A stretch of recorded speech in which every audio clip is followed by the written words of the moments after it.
Hey guys, greetings from Keyboardia.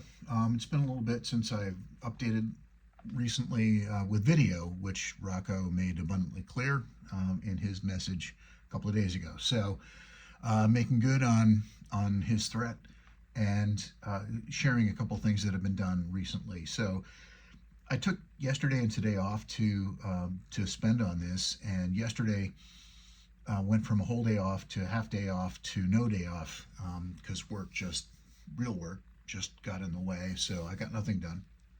Today, though, I probably got about 6 hours of work in and knocked off 5 more songs since the last we talked. So if you're keeping score at home, that means we're down to the last dozen, which includes some easier stuff and also some more complex stuff like Der Kommissar is in there, Drive by the Cars is in there, and She Was, Only Time Will Tell, no reply at all. So I am far from done, and it's going to take a while to get through all of that, but I feel like I'm pacing all right. If I can get a few more done tomorrow, it'll be a good weekend. My goal is to have all the programming done by the end of November so that December then becomes lining it all up, building sets, doing the sample work and everything else, and hopefully I can be done ahead of the end of December. So that's the plan. So what's new sonically? This will sound okay, not great because it's coming through an iPhone, but Red Red Wine, there are a couple things that are different from the way we've done it, or I've done it before. The electric piano that I sort of mailed in previously, turns out that's an octave. So I've got now an octave kind of dry electric piano here with a bit of, it's two whirlies stacked on top of each other with a chorus and a plate reverb. So it's got a really nice sound to it. I've got a bell synth sound down here that'll sound familiar. It's a lot like what I was using before, but the neat thing is this arpeggio down here in the far bottom that comes in as we're pivoting out of the chorus back around to the verse. You'll know the part of the song when you hear this because it is very key to the song, and I just wasn't covering it before. I couldn't figure out how to do it, but this arpeggio I think does a really nice job. So just a little snippet of Red Red Wine here to give you a taste of what it's sounding like.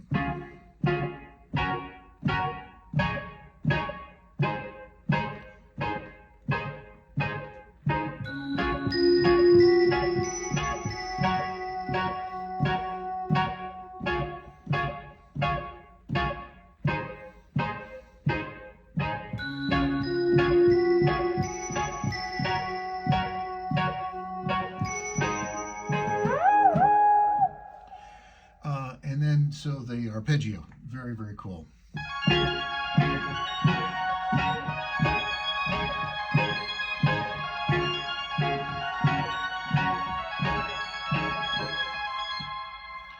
Oh, come on.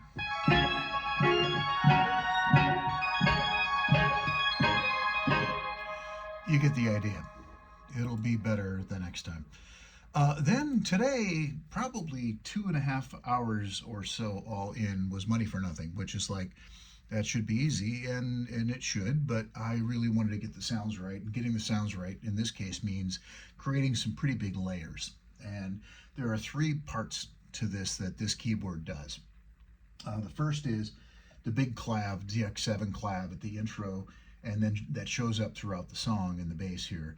And then there's another DX7 farther up that is kind of the middle range of the keyboard, and then there's a strings part, strings, vocals, sort of big airy part that you'll recognize in a minute that comes around.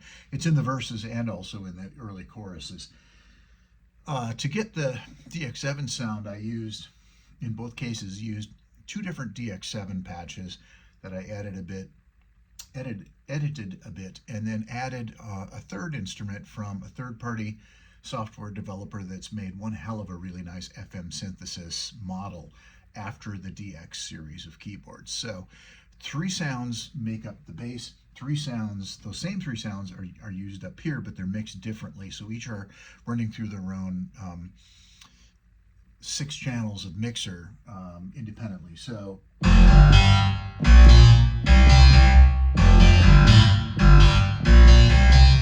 that's really big and beefy.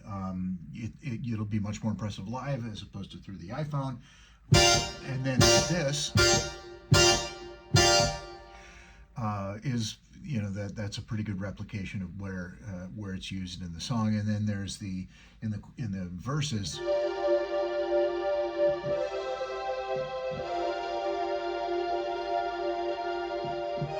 And then in the chorus.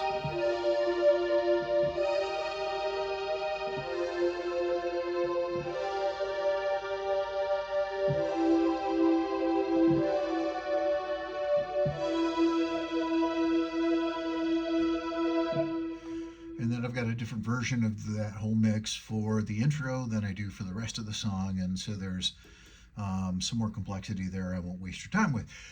Then Don't Forget Me When I'm Gone. It was one we've not done for a while, but a great song. And in that one I was doing like a clean strat. And so I found a couple of really nice strat sounds, tweak them a bit, mixed them together, ran a chorus on them, and then a plate reverb. And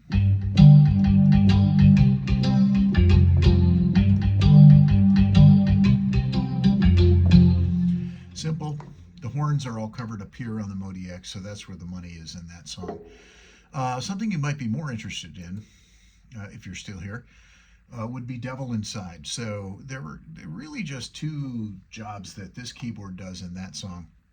One is, you'll remember this, the percussion part, the synth drum part that starts along with rock at the top of the song.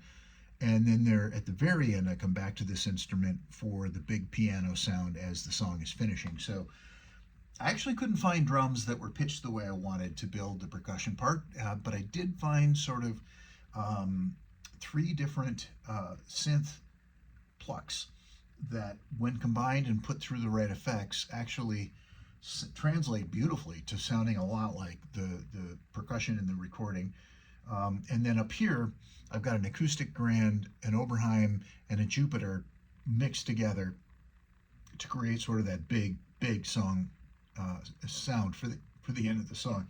I'm going to start down here.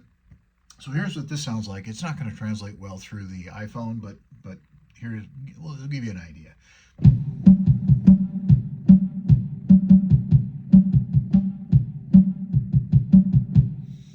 So that's our percussion thing. And then at the end of the song, when things get crazy, it sounds like this.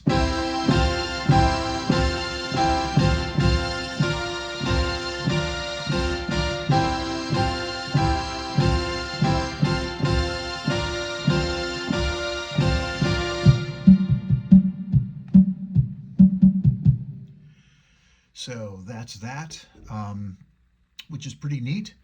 I think it sounds pretty good, and hope you will too when you hear it in person. And then the last thing I wanted to touch on, and I'm going to pull the camera out of the holder here because I want to show you my screen. I'm not going to be able to play anything or do anything while this is going on, but it's just kind of neat to see. So I am sharing with you, now I am sharing with you, what an idiot. Sharing with you my screen. Hopefully you can see it. I'm holding the phone up close to it. What you're looking at is a big boy vocoder. And so this top meter is tracking the microphone in, and then we've got things like a parametric EQ, compressor, and all kinds of things to adjust and tweak on that. Then in the middle, we've got a patch bay and graphic equalizer for tweaking and tuning the sound, some additional settings here. And then as I scroll down, the actual synth of the unit itself with the keyboard.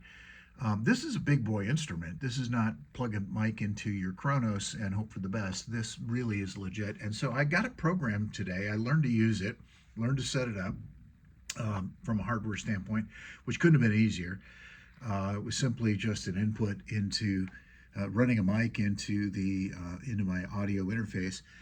And I got Sweet Emotion mostly programmed today. I say mostly just because I think it could use some further improvement. I just have to keep playing with it and learn some more. It's the last thing I did today, and I was getting kind of tired. So I decided I would waste your time by making a video and show you that instead. So that's where we are. 5 more in the bag, dozen yet to go. Some tough ones there, but feeling like I'm pacing to where I would want to be at this point, and I've got 2 more days over the weekend to keep it rolling. So thanks for watching if you're still here.